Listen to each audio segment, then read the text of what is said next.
college track and field is in crisis. The only honest way to say it is that the sport is under siege.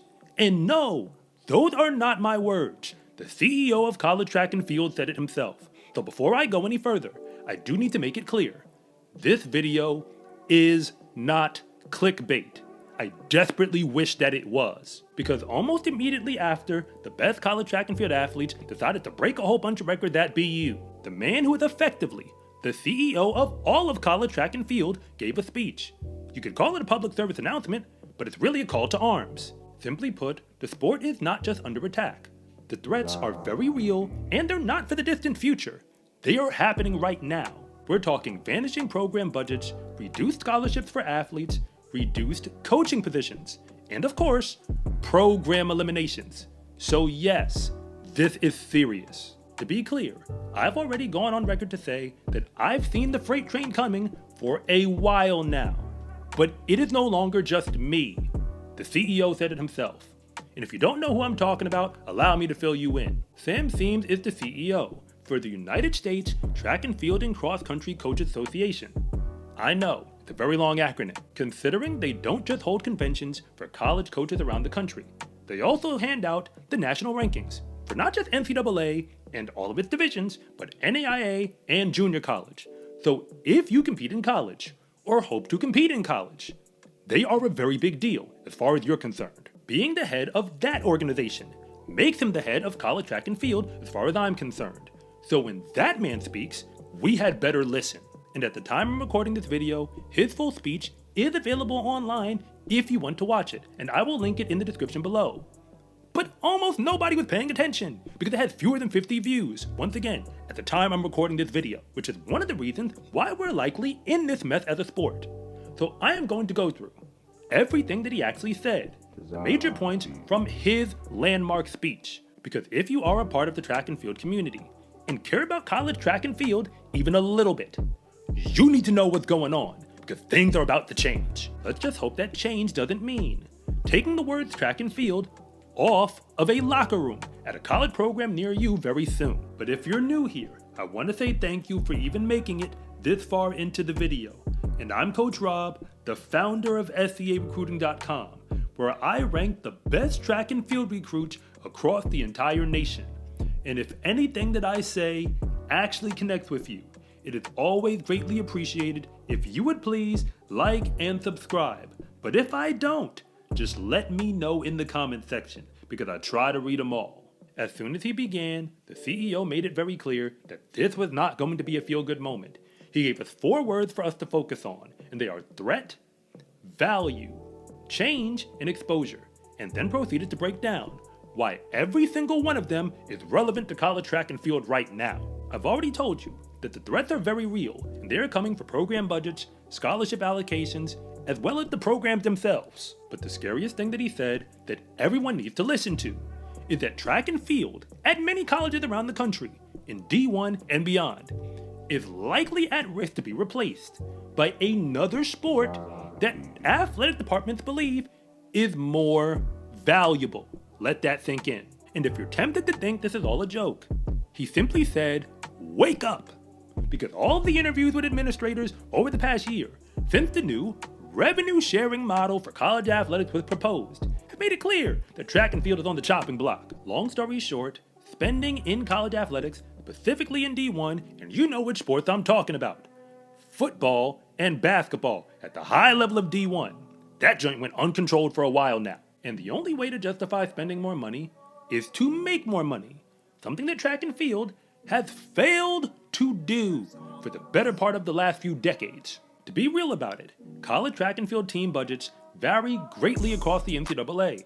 But the only thing that matters is that every single school, they close the end of that year at a loss. Even winning a national championship doesn't necessarily make any money even in Division I, because the amount of resources that those programs have to spend to get that far outweighs any benefit from the winning. And if you still don't believe me, just remember that the Tom Jones Memorial Meet is an invitational that invites some of the best D1 programs from the entire nation. And when I attended this year, as a spectator, they didn't charge me even $1 for admission. It's really hard to make revenue when you don't even charge people at the gate. He then brought up the word value and proceeded to commend track and field for having very good graduation rates, increasing diversity on campuses, and high levels of participation for student athletes. But none of that has anything to do with actually making money. And the harsh reality is, actually making money, not even just revenue, but profit. That's the word we're looking for.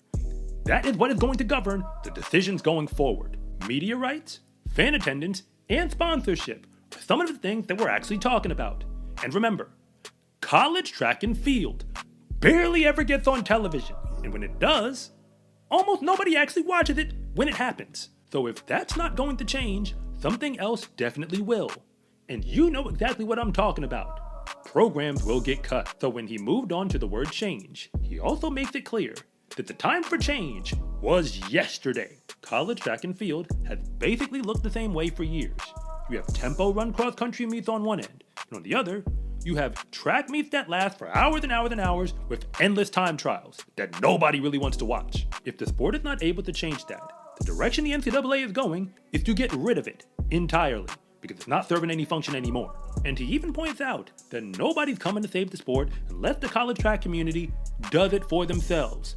Even USATF doesn't have a stake in this, because the elite athletes are going to present themselves anyway, even without college track and field to develop them. The newly crowned world's fastest man, Noah Lyles, is proof of that, because he never competed, not even one race, in a college uniform.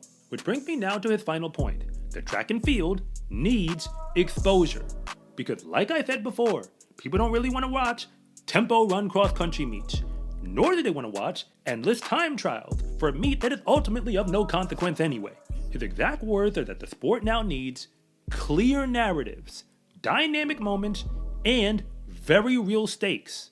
I am still talking about a track meet, and if we don't figure out how to put the fans first, which kind of involves having real fans to begin with at the meets, there won't be any track meets for people to run in going forward. At this moment, I'm going to give you my raw and uncut reactions to all of this, because college track and field at its highest level is basically professional level. And as far as the NCAA is concerned, really in all the divisions, but especially at the highest levels of D1, the entire world uses the NCAA as a preparation system to prepare their athletes for Olympic track and field. If you were paying attention in Paris, most of the athletes who were winning things for the other countries competed before that, wearing an American college uniform. So the potential downfall of college track and field will affect everyone. That includes the Olympics, which people actually care about, even if they don't pay attention to college track. What we already know to be true is that revenue share for college athletics was really only about football and basketball, specifically men's basketball if we're being honest. And we're really talking about the highest levels of D1. But when it comes to track and field and where they fit into that equation, NILNCAA.com put out their own numbers on where they see the money actually going. The exact amount of money they project to make it into the hands of college track and field athletes when this is all done is 0.2%. I didn't say 2%. I said 0.2%. I'm not making this up. That's behind sports like baseball, hockey, wrestling, and even gymnastics. Simply put, nobody cares about track and field right now. For the better part of the past decade, the SEC has clearly been the best conference in track and field, especially on the men's side, because they keep winning almost all the national championships. And remember, it ain't just Florida. Georgia was winning championships as well, including LSU. That conference is now saying that 45 athletes on a men's team is still way too many when they look at the budget line. They wanted to bring it down to 35. I fully expect all the other power conferences to do the exact same thing. And shortly thereafter, almost every conference in D1 is going to start to trend towards cutting down the rosters anyway. Track and field isn't making money at any of these schools. So if the ones who actually win things are spending less, why would everyone else not join them? There may or may not be more scholarships available for the athletes who actually get on those teams. But that's another conversation for another day. I personally doubt it. What matters most is that the NCAA really isn't going to regulate where dollars go anymore. And for the most part, track and field stayed alive the way it looks right now for as long as it did, because there was some regulation. So without the NCAA's help to protect the sport, as well as all the other ones that are not high-level football and basketball, we are in trouble. But I also believe that things can change for the better, because track and field is still at its highest level, basically professional level, in fact Olympic level.